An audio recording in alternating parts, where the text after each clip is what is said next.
The old cargo ship Star Wanderer limped into port like a wounded animal.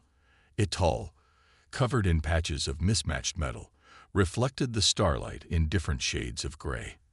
As it approached the docking bay of Centauri Station, several sleek vessels moved away, their captains not wanting their beautiful ships anywhere near what they saw as space junk. Inside the ship's bridge, Captain Tom Rogers watched the docking lights with tired eyes. At 32, he was young for a cargo ship captain, but the past 6 months had aged him considerably. He had inherited the Star Wanderer from his Uncle Jack, along with a mountain of debt that seemed to grow bigger with each passing day. Primary docking thrusters failing again, called out Blue from the pilot's seat. The alien's four-fingered hands danced across the controls, compensating for the failing systems. Like his name, his skin had a pale blue tint that seemed to shimmer under the bridge's harsh lighting. Switching to backup systems. "How bad is it this time?" Tom asked, already knowing the answer wouldn't be good. "Worse than last week, better than tomorrow will be," Blue replied with what passed for a smile among his species. He had served as first officer on the Star Wanderer for 15 years, staying on even after Tom's uncle passed away. His loyalty meant everything to Tom, especially since most alien crew members would have jumped ship long ago. The ship shuddered as Blue engaged the backup thrusters. From somewhere deep in the engine room, a loud bang echoed through the hull, followed by a string of creative cursing in multiple languages. "Red's fixing it," Blue announced unnecessarily. Their engineer, nicknamed for his crimson scales, had an almost magical touch with the ship's systems. Even though the Star Wanderer was held together with spare parts and prayers, Red somehow kept it flying. The ship's communications panel crackled to life. "Cargo vessel Star Wanderer, this is Centauri Station Control. Please use docking bay 17, the one near the waste management facility." Tom noticed the barely hidden amusement in the controller's voice. It was always the same story. They got the worst docking spots, the lowest priority for services, and the most contemptuous treatment from station personnel. The Star Wanderer's reputation preceded it at every port. "Acknowledged control," Tom replied, keeping his voice professional despite the insult. Proceeding to Bay 17. As they maneuvered toward their assigned bay, a sleek passenger liner passed nearby. Its hull gleamed with the latest adaptive camouflage coating, and its engine signature was barely a whisper compared to the Star Wanderer's rattling roar. Tom saw several passengers pointing and laughing through the liner's observation windows. "Don't let them get to you, Captain," Blue said quietly. "They don't understand that it's not the shine of the hull that matters, but the strength of the crew inside it." Tom nodded, grateful for Blue's words, but still feeling the sting of embarrassment. The Star Wanderer might be ugly, but it was his.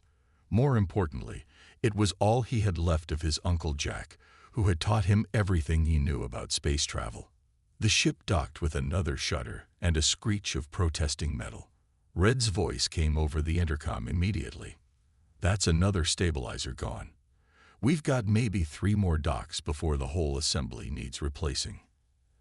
"Add it to the list," Tom sighed. The list of needed repairs was already longer than their current cargo manifest. "Speaking of cargo, what's our delivery schedule looking like, Blue?" The first officer pulled up a holographic display, its image flickering unstably. "We've got industrial replicator parts for the mining colony on Proxima B. They're paying well, but—" he hesitated. "But what?" "But they specifically requested fast delivery. Their production line is down until they get these parts." Tom ran a hand through his hair in frustration. The Star Wanderer was many things, but fast wasn't one of them. "How long do they expect delivery to take?" 3 days standard time." 3 days. Tom almost laughed. "In this ship, we'd need a miracle. Or a really good engineer." Red's voice came through the intercom again. The engineer had obviously been listening in. "I might be able to coax a little more power from the engines, but we'll need parts. Good ones this time, not the recycled junk we've been using."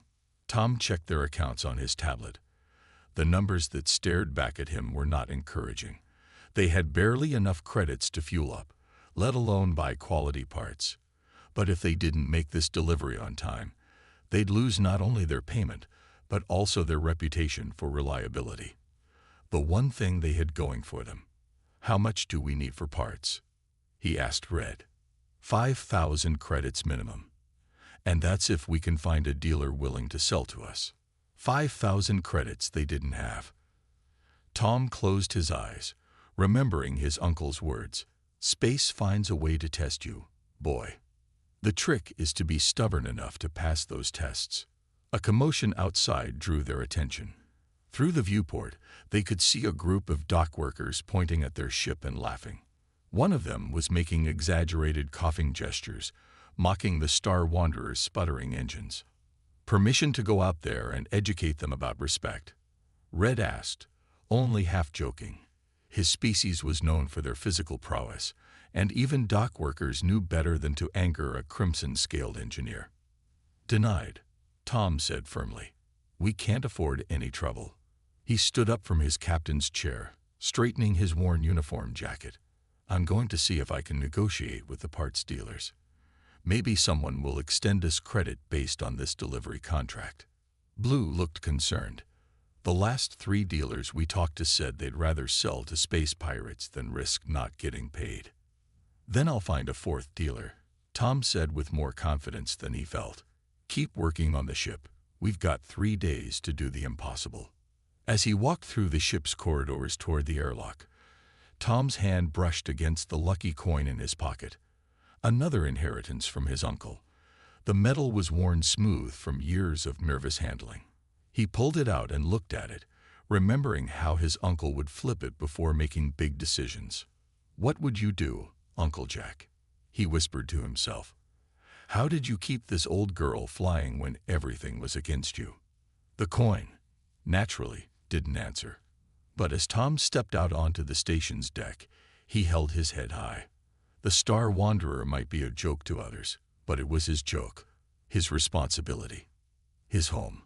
And somehow he would find a way to keep her flying, just like his uncle had done for all those years. He just hoped he could figure out how before their luck, their credit, and their time ran out. Tom trudged back to the Star Wanderer after 4 hours of rejected credit applications and mockery from parts dealers. His boots dragged against the station's metal floor, each step heavier than the last. The lucky coin felt like a dead weight in his pocket. As he approached his ship's airlock, he noticed something odd. The access panel beside the door was open, revealing old wiring that shouldn't have been there. Modern ships used crystal matrices for their control systems, not copper wiring. "Red," he called out, expecting their engineer to appear and explain whatever repair work was happening now. No answer came. Tom touched the ancient keypad, another outdated feature, and the airlock slid open with a hiss. The corridor beyond was dimly lit, emergency lights casting long shadows on the walls. Power must be down again, he thought. But something wasn't right.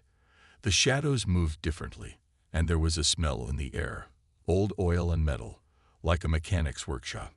Tom had walked these corridors hundreds of times, but now they felt different, almost alive with hidden purpose. He followed his nose, letting the unfamiliar scent guide him. It led him to a section of wall panels near the cargo hold that he passed by countless times before. But now, in the emergency lighting, he noticed faint wear marks on the floor, scratches that suggested this panel had been moved many times.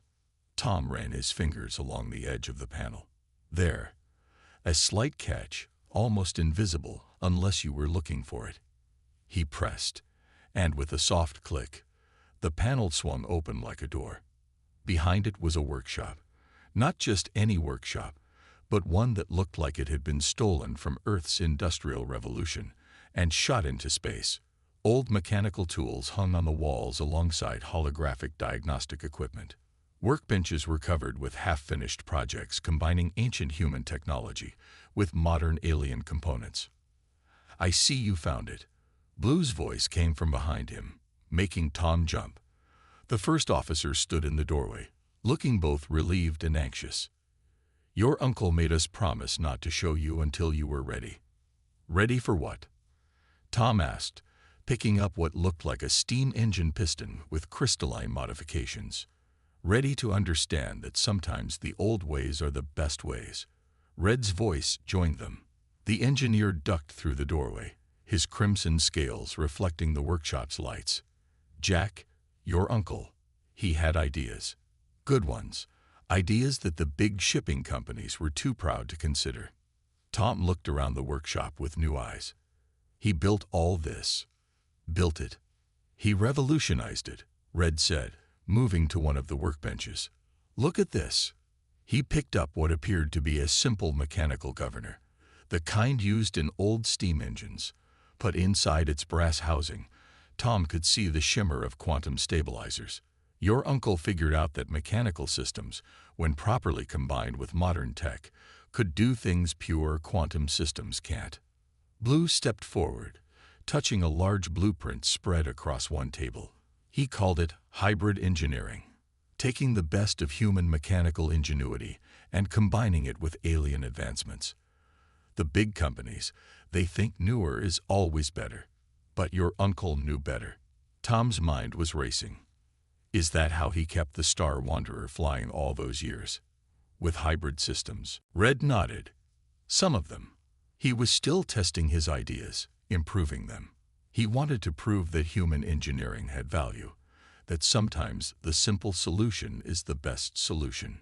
The engineer's eyes gleamed. And now, with this delivery deadline, we could use his designs. Tom finished the thought. But why didn't you tell me about this before? Blue and Red exchanged looks. Your uncle left specific instructions, Blue explained. He said you needed to understand the problem before you could appreciate the solution. To feel the weight of running a ship in a universe that looks down on human technology. Tom picked up a journal from one of the workbenches, its pages filled with his uncle's familiar handwriting. Diagrams and calculations covered every available space, showing innovative ways to combine old Earth technology with alien advancements. He was working on something big near the end, Red said quietly. A way to use mechanical principles to stabilize quantum fields. The big companies spend millions on pure quantum solutions, but your uncle thought he could do it with modified steam engine governors and some clever engineering. Tom flipped through the journal, his excitement growing. Can we build it? We already have most of the parts, Red admitted. Your uncle collected them over years. We just need a few key components, standard ones that won't raise suspicion. Components we can't afford, Tom reminded them, his brief hope deflating. Blue smiled, an expression that still looked slightly unsettling on his alien features. Actually, we can. Your uncle left a small fund for parts, hidden away. Not enough to fix the ship the traditional way, but enough to build his hybrid systems. Why didn't you mention this fund before? It came with the same conditions as the workshop, Red explained. We couldn't tell you until you found this place on your own. Jack was very specific about that. Tom looked around the workshop again, seeing it with new understanding. This wasn't just a collection of parts and tools. It was his uncle's legacy, a way to prove that human innovation still had value in a universe of quantum computers and AI systems. How long would it take to install the first system? He asked. Red's scales rippled with excitement. The power stabilization system is almost ready. Give me 6 hours, and I can have it running. Won't look pretty from the outside, but it'll work better than anything the shiny ships out there are using. Blue finished. Tom picked up his uncle's lucky coin and flipped it, catching it with a smile. Then let's get to work. We've got a delivery to make, and I think it's time the universe learned not to judge a ship by its hull plates. For the next several hours, the three of them worked non-stop in the hidden workshop. Tom read through his uncle's notes while Red and Blue assembled the hybrid power system.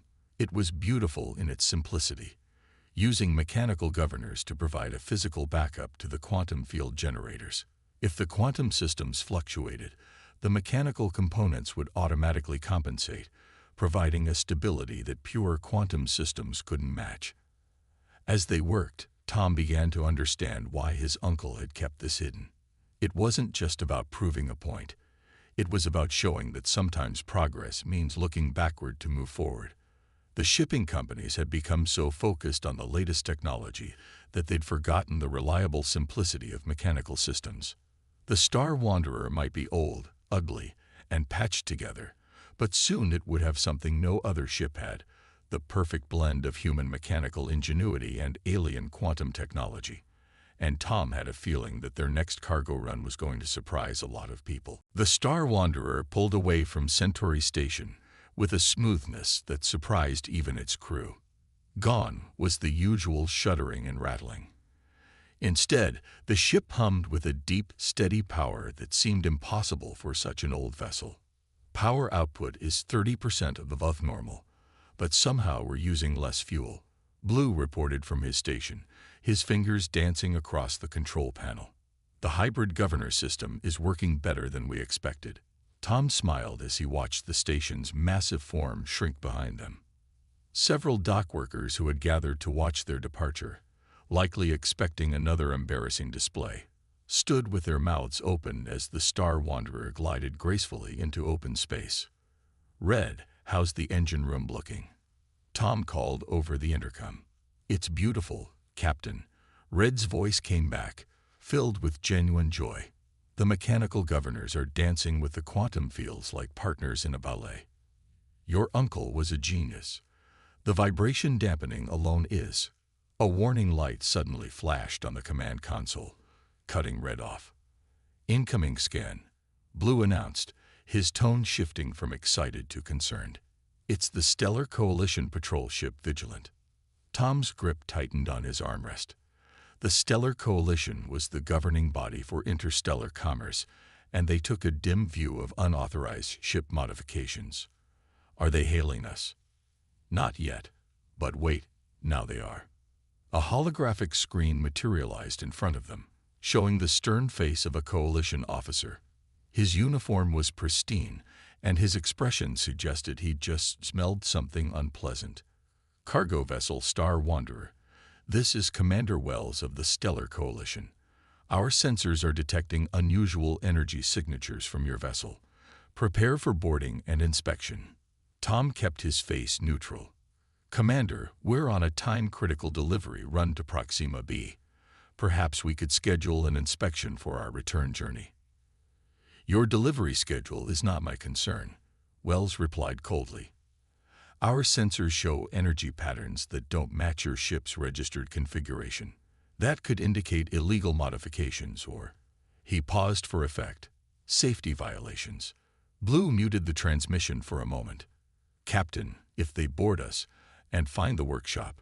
Tom nodded.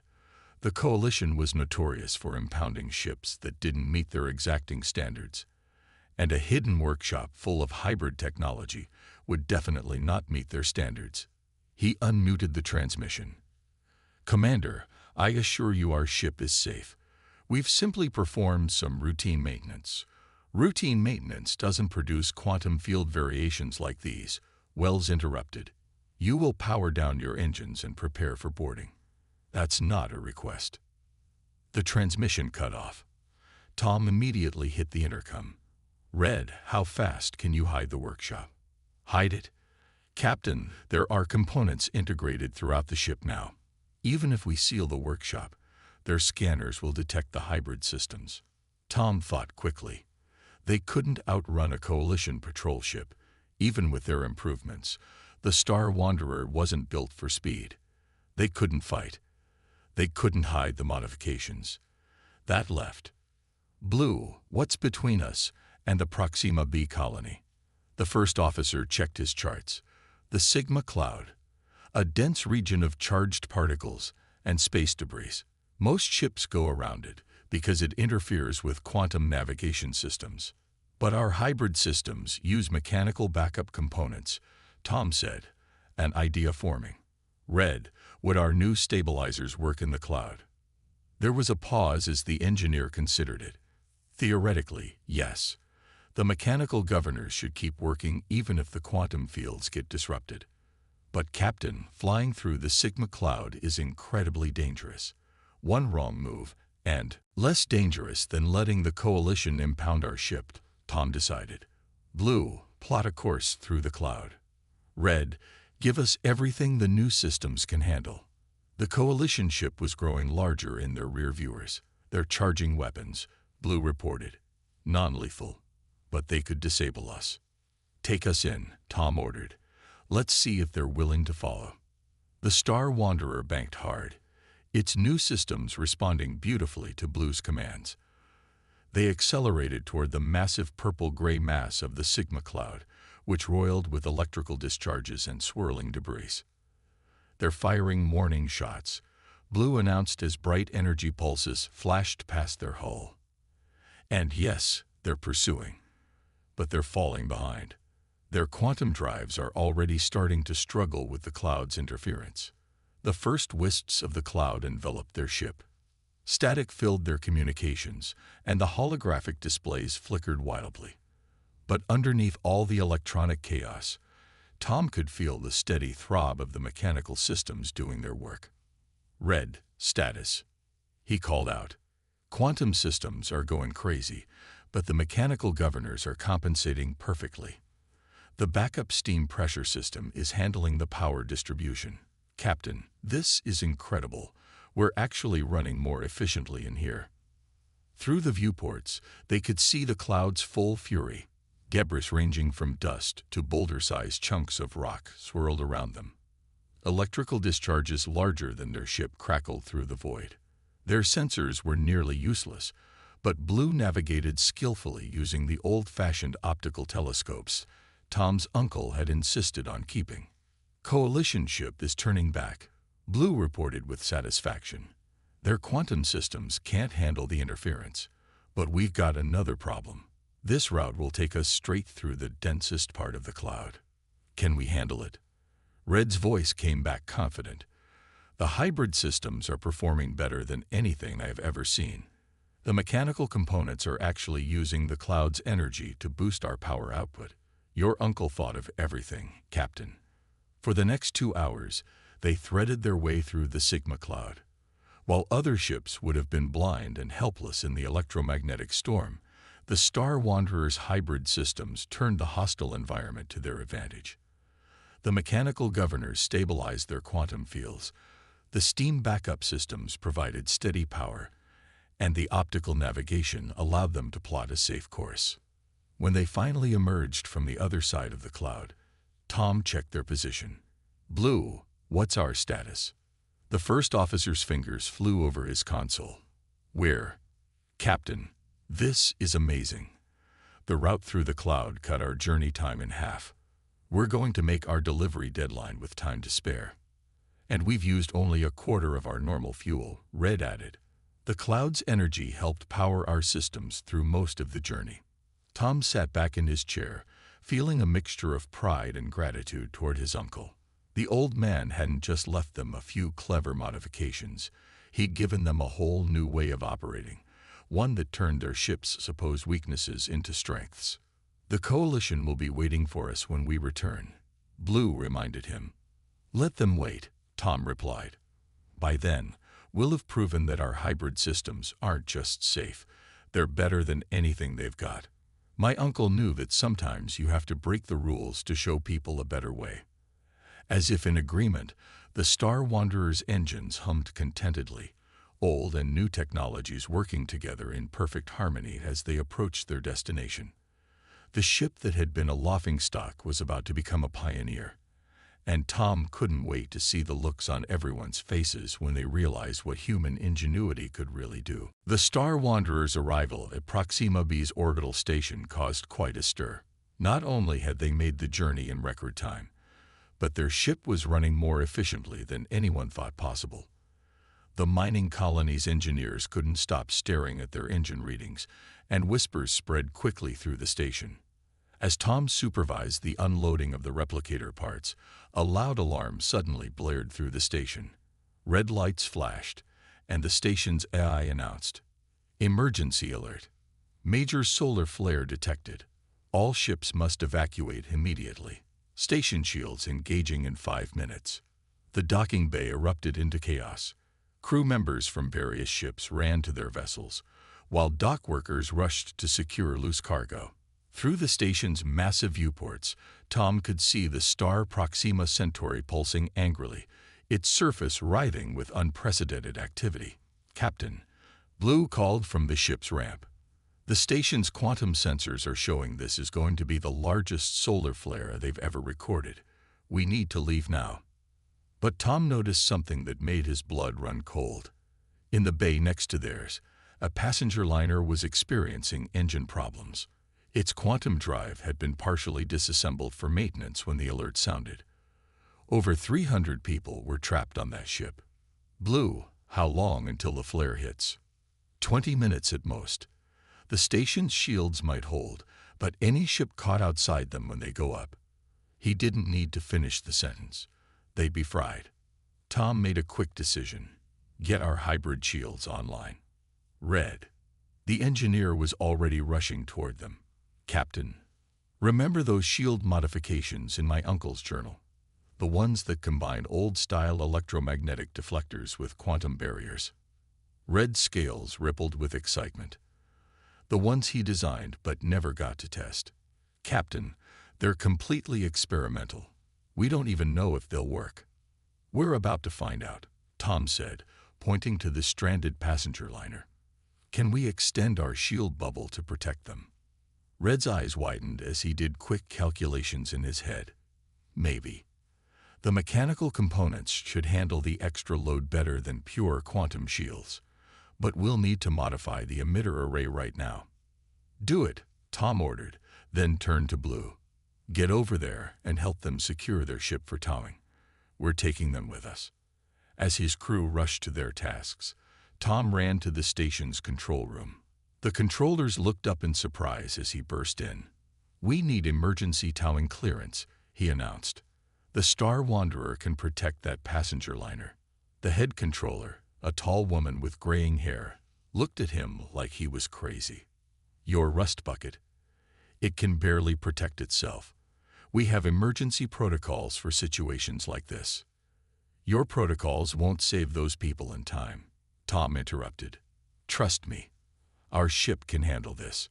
She studied him for a long moment, then looked at her displays showing the approaching flare. "If you're wrong, you'll kill everyone on both ships. If I'm right, we'll save 300 lives." She pressed her lips together, then nodded sharply. "Granted. But their deaths will be on your head if this fails." Tom ran back to his ship, where Red had already modified their shield emitters. The passenger liner was now attached to them with emergency towing cables, its crew and passengers watching nervously through their viewports. "Shield modifications complete," Red reported. "I've integrated the mechanical backup systems. They'll kick in if the quantum barriers start to fail." "Time to flare impact?" Tom asked as he dropped into the captain's chair. 12 minutes, Blue replied. "Station shields going up in 3 minutes. We need to clear the bay now." Tom hit the ship-to-ship comm. "Passenger liner Valley Forge. This is Captain Rogers. Secure all loose items and brace for emergency acceleration. We're getting you out of here." The Star Wanderer's engines roared to life, their hybrid systems handling the extra load of towing the larger ship. They cleared the station's docking bay just as its massive shields began to engage, sealing the station in a protective bubble. "Flare approaching fast," Blue reported. "Energy readings are off the scale. Normal quantum shields won't stand a chance against this." "Red, route all available power to the hybrid shield system," Tom ordered. "Blue, get us into position with our stern facing the flare. We'll take the brunt of it." The passenger liner's captain came on the comm. "Captain Rogers, our sensors show this flare will overwhelm any known shielding. We should try to reach the station before their shields." "No time," Tom cut him off. "Trust us. Our shields are different." The first wave of the solar flare reached them, making both ships shudder. Warning lights flashed across every console as the quantum portions of their shields began to overload. "Quantum barriers failing," Red shouted. "Activating mechanical backup now." Tom felt the ship vibrate as ancient electromagnetic deflectors powered up, their fields reinforcing the failing quantum barriers. His uncle's design was elegant in its simplicity. When the quantum fields fluctuated, the mechanical systems automatically adjusted to fill the gaps. The main wave of the flare hit them like a hammer. The Star Wanderer groaned as forces beyond imagination battered its hybrid shields. On the main viewer, they could see other ships in the distance desperately trying to outrun the flare. Not all of them would make it. "Shield status," Tom called out. "Quantum barriers at 20% and falling," Red reported. "But the mechanical systems are actually getting stronger. They're using the flare's own electromagnetic energy to reinforce themselves. It's working exactly like your uncle predicted." The ship shook violently as the flare reached its peak. Warning klaxons blared, and systems screamed in protest. But through it all, Tom could feel the steady thrum of the mechanical systems doing their job, protecting not only their ship but the hundreds of lives depending on them. "Valley Forge status," Tom called over the comm. We're holding," their captain replied, disbelief clear in his voice. "Your shields are protecting us. But how? This is impossible." Tom smiled, thinking of his uncle. Not impossible, just a different way of thinking about the problem. For 5 more minutes, they rode out the solar storm. When it finally passed, the Star Wanderer's hybrid shields had held firm. The passenger liner was completely untouched, protected by their bubble of combined quantum and mechanical energy. "Damage report?" Tom asked. "Minimal," Red replied proudly. "The hybrid systems performed perfectly. Your uncle's design.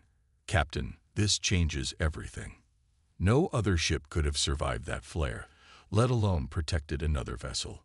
Messages were already pouring in from the station and other ships. How had they done it? What kind of technology were they using? Even the Stellar Coalition vessels that had survived the flare were demanding answers. Tom opened a channel to respond, but paused as his hand touched his uncle's lucky coin. The old man had known this day would come. The day when people would finally see that progress didn't always mean throwing away the old ways. Sometimes it meant finding the perfect balance between past and future. "Tell them we're coming back to the station," he said finally.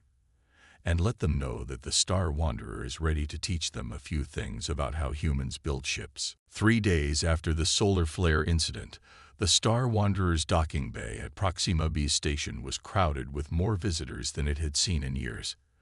Engineers, ship captains, and even Stellar Coalition officials crowded around as Red explained the basics of their hybrid systems. "The key is not replacing quantum technology, but complementing it," the engineer explained, his crimson scales gleaming under the bright lights. "Mechanical systems provide a reliable backup that can actually get stronger under conditions that make quantum systems fail." Tom watched from the corner, feeling a mix of pride and amusement as the same people who had mocked his ship now took furious notes. The Valley Forge's captain stood nearby, still shaking his head in amazement. 312 people, the passenger liner's captain said quietly. "That's how many souls you saved with your outdated technology. The Coalition's preliminary report says that flare would have burned through standard quantum shields in seconds." "We just got lucky," Tom replied modestly, but the other captain shook his head. "No, you were prepared. While the rest of us were chasing the latest quantum innovations, you and your uncle were thinking differently. Speaking of which," he gestured toward the back of the crowd, where Commander Wells from the Coalition patrol ship Vigilant was approaching. The commander's normally pristine uniform showed signs of wear. His ship had barely escaped the flare's edge, even with its top-of-the-line shields. "Captain Rogers," Wells said, his voice carefully neutral. "The Coalition has reviewed your hybrid technology designs. We owe you and your crew an apology." And he seemed to struggle with the next words. "We would like to offer you a contract." Tom raised an eyebrow. "A contract? To implement your hybrid systems across the Coalition fleet. The solar flare proved that our current defense systems have limitations. Your uncle's designs could save countless lives." Wells handed over a data tablet. The Coalition is prepared to offer full legal recognition of your patents, plus a substantial fee for installation and training. Tom glanced at the number on the tablet and tried not to let his shock show. It was enough to not only clear the Star Wanderer's debts, but to upgrade the entire ship. Still, "I'll need some guarantees," Tom said. "This technology stays open source. Any ship that needs it gets it, not just the ones who can afford premium prices." Wells frowned. "Captain, this innovation could be worth billions." "It's worth more as a solution that everyone can use," Tom interrupted. "That's what my uncle would have wanted. We're not looking to get rich. We want to make space travel safer for everyone." The commander studied him for a long moment, then nodded slowly. "I'll take your terms back to the Coalition board, but given what happened with the Valley Forge, I think they'll agree. We can't ignore the fact that your outdated ship saved hundreds of lives when our most advanced vessels couldn't." As Wells walked away, Blue approached with another piece of news. "Captain, you might want to see this." He held up his tablet, showing a message from the Proxima B mining colony. "They want to contract us as their primary cargo hauler. Apparently, a ship that can navigate the Sigma Cloud and survive solar flares is exactly what they need." Tom smiled. The Star Wanderer had gone from being a laughingstock to a trendsetter in less than a week. But there was one more thing he needed to do. He made his way to the hidden workshop, now not so hidden anymore. The space had been cleaned up and organized, with his uncle's journals carefully preserved. Tom pulled out the lucky coin and placed it on the main workbench. "You were right, Uncle Jack," he said softly. "Sometimes the old ways are the best ways, and sometimes the best way forward is to remember where we came from." Red and Blue found him there a few minutes later. "Captain," Red said excitedly, "I've been reviewing more of your uncle's journals. The shield modifications were just the beginning. He had designs for hybrid navigation systems, propulsion improvements, even artificial gravity generators using mechanical principles. How long would it take to implement them?" Tom asked. "With the Coalition contract money and our new cargo hauling jobs." Red's scales rippled with excitement. "We could refit the entire ship, make her into something completely new, while keeping everything that makes her special." "The Star Wanderer 2.0, Blue suggested. "A ship that honors both the past and the future." Tom picked up one of his uncle's journals, feeling the worn cover under his fingers. "No," he said. "She'll keep her old name, but she'll have a new mission. We're going to prove that sometimes the best technology isn't about replacing the old with the new. It's about finding the strength in both." Over the next few months, the Star Wanderer became the template for a new class of hybrid ships. Her once mocked appearance became a badge of pride as more vessels adopted similar modifications. The Stellar Coalition officially recognized hybrid technology as a major breakthrough in space travel, and shipping companies began exploring ways to integrate mechanical backups into their quantum systems. But more importantly, the Star Wanderer's success changed how people thought about progress. The ship that had been ridiculed for its outdated systems had shown that innovation didn't always mean abandoning the past. Sometimes, the most powerful solutions came from understanding and respecting the engineering principles that had served humanity for generations. Tom kept his uncle's workshop exactly as it was, though now it served as both a museum and a classroom where engineers from across the galaxy came to learn about hybrid technology. The lucky coin remained on the workbench, a reminder that sometimes the best luck comes from believing in yourself when nobody else will.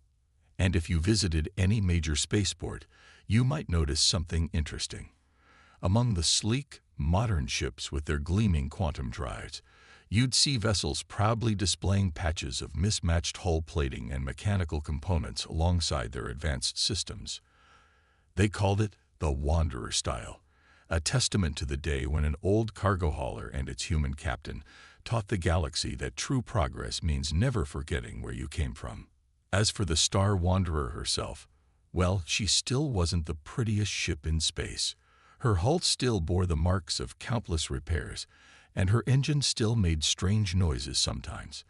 But now, when people pointed at her in spaceports, it wasn't to mock. It was to admire. Because everyone knew that beneath her humble exterior lay the perfect blend of human ingenuity and alien technology, a combination that had changed space travel forever. And that was worth more than all the shiny quantum drives in the galaxy.